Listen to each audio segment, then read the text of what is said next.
ببلش الفيلم والبنت اللي اسمها بيلا نايمة وبتحلم بكابوس غامض ومش مفهوم. بيلا بنت مراهقة وأبوها وأمها منفصلين عن بعض وعايشة مع أبوها تشارلي بقرية صغيرة، وهي بتكون مرتبطة بشاب اسمه آدوارد. بس المشكلة إنه آدوارد طلع مصاص دماء وعيلته كلها مصاصين دماء، بس مخبيين الموضوع عن أهل القرية. آدوارد شخص يعيش للأبد، بس بيلا فهي بشرية عادية وعمرها صار 18 سنة. كانت بيلا بتحلم بالكابوس إنها رح تعجز وتموت زي أي حد بشري ومش رح تقدر تعيش مع آدوارد للأبد، وعشان هيك بدها إياه يعضها ويحولها لمصاص الدماء عشان يضلوا مع بعض طول العمر. بيجي تشارلي وبصحي بنته بيلا من النوم وبعطيها هدية عشان عيد ميلادها، فبتشكر بيلا وبعدها بتقوم تجهز حالها عشان تروح المدرسة. ولما بتوصل هناك بتقابل صحباتها اللي بهنوها هم كمان. بعد شوي بوصل آدوارد على المدرسة وبحكي لها إنه هو عمره 109 سنين ومش زعلان زي ما هي زعلانة، وبقاطع كلامهم شاب اسمه جايكوب اللي بكون جار بيلا وصديق طفولتها، وبهنيها جايكوب بعيد ميلادها وبعطيها هديتها وبحكي لها إنه الهدية ما رح تخليها تحلم بالكوابيس. هون بيلا بتستغرب كيف عرف إنها بتحلم بكوابيس أصلا لأنها ما حكت له، بس ما بتهتم كثير وبتشكره وبتودعه. وبتدخل المدرسة مع آدوارد وبحكي لها إنه عيلته عاملين لها حفلة بالليل بالبيت عشان يحتفلوا بعيد ميلادها. بيلا بتكون مترددة بس في الأخير بتوافق.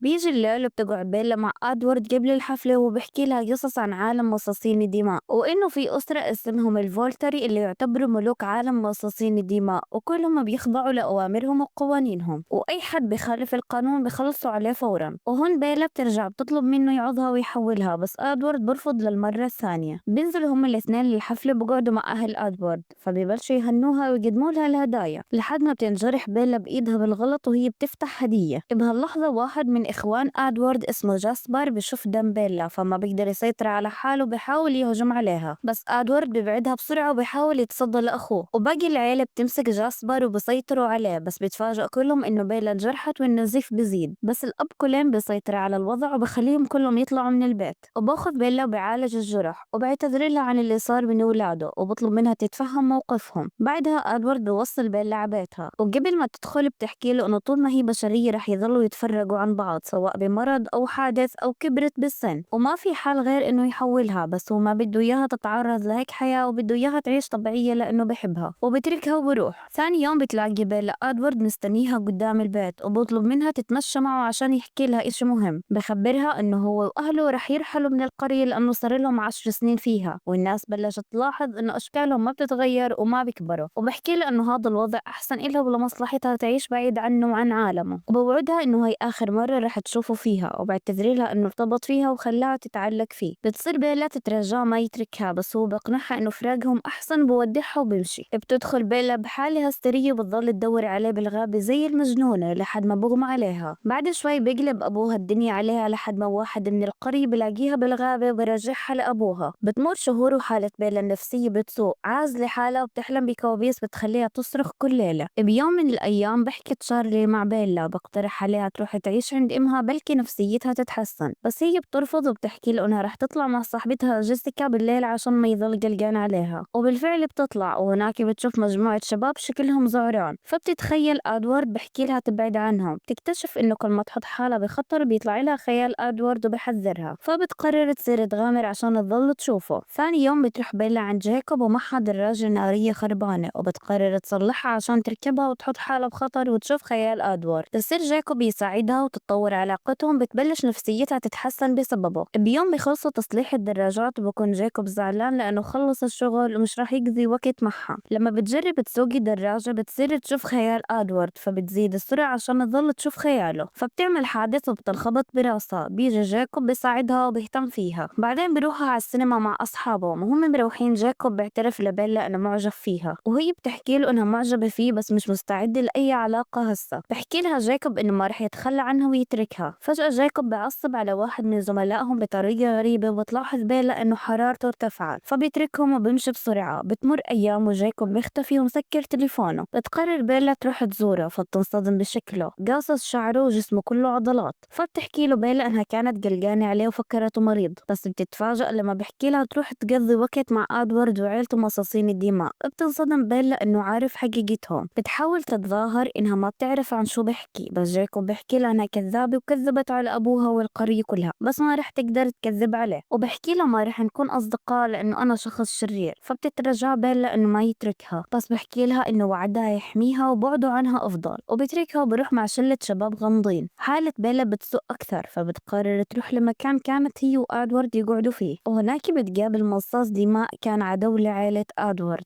بيلا بتخاف، فبيظهر لها خيال آدوارد وبحكي لها إنها تخوفه، فبتحكي له بيلا إنه آدوارد بيعرف مكانها ولو قرب لها أكيد رح يخلص عليه، بس لورنت ما بخاف وبكون بده يخلص عليها. فجأة بتطلع ذئاب ضخم كتير بتبعد مصاص الدماء عنها وبهرب من المكان وبيلحق وراه الذئاب، وبيلا بتهرب وبتروح تحكي لأبوها إنها شافت ذئاب عملاقة بالغابة، فبقرر يروح أبوها وصاحبه يصطادوهم. بالليل بيجي جاكوب عند بيلا على الشباك وبعتذر لها عن كلامه إنه واقع بمشكلة بسببها ما بتحكم بتصرفاته، فبتحكي له بيلا إنه يحكي لها شو المشكلة عشان يحلوها، بس جاكوب بيحكي لها إنه مشكلته ما إلها حل وبتركها وبيمشي. بيلا بتفكر بكلام جاكوب، بتحس إنه الأشخاص الغامضين هم سبب مشكلة جاكوب. ثاني يوم بتروح بيلا تواجه شلة جاكوب وبتسألهم شو عملوا بجاكوب، فبصيروا يضحكوا عليها. بتعصب بيلا وبتضرب واحد فيهم كف، فبيعصب الشاب وبتحول لذئب وبكون رح يهجم عليها. بيلا بتركض وبتحكي لجاكوب إنه ما يقرب، بس فجأة جاكوب بنط وبتحول لذئب وبدافع عنها. بتفهم بيلا إنهم مستذئبين وبخذوها اثنين من أصحاب جاكوب ببعدوها عن المكان، وبتكون بيلا خايفة على جاكوب، بس بيطمنوها وبيحكوا لها إنهم أصحاب وما رح يؤذوا بعض. وفعلا بظهر جاكوب وصاحبه وهم بيضحكوا وبيمزحوا مع بعض. بيلا وجاكوب بتمشوا مع بعض وبحكي لها إنه الولد مستذئب وهاي هي المشكلة اللي كان بحكي لها عنها، وبحكي لها إنه مصاصين الدماء أعداء مع المستذئبين ودايما في مشاكل بينهم، بس حاليا في معاهدة سلام بينهم. وبحكي لها إنه هو وأصحابه من مدة واجهوا مصاصة دماء قوية بس هربت منهم اسمها فيكتوريا. بيلا بس بتسمع اسمها بتعرفها وبتحكي لجاكوب إنها فيكتوريا بدها تخلص عليها لأنه آدوارد خلص على حبيبها، فبيوعدها جاكوب إنه رح يضل يحميها. بعد فترة بكون جاكوب مشغول بمطاردة بيلا ووالدها لبيلا مشغول بمطاردة الذئاب، فبيلا بتحس بوحدة وبتقرر تنط من منحدر عالي بالمي عشان تشوف خيال آدوارد، وبظهر لها آدوارد وبحكي لها ما تنط، بس بيلا ما بترد وبتنط. الأمواج بتكون عالية وبيلا ما بتعرف تسبح فبتكون هتغرق، بس بيجي جاكوب بآخر لحظة بنقذها، فبخذها جاكوب عشان يوصلها لبيتها. وأول ما بوصلوا بتكون بيلا رح تنزل، بس بمنحها جاكوب بحكي لها إنه شامم ريحة مصاص دماء، فبيلا بتشوف سيارة آدوارد فبتفكر إنه رجع. ولما بتنزل بحكي لها جاكوب إنه في بينهم وبين مصاصين الدماء معاهدة سلام، وطول ما هي معهم ما رح يقدر يحميها.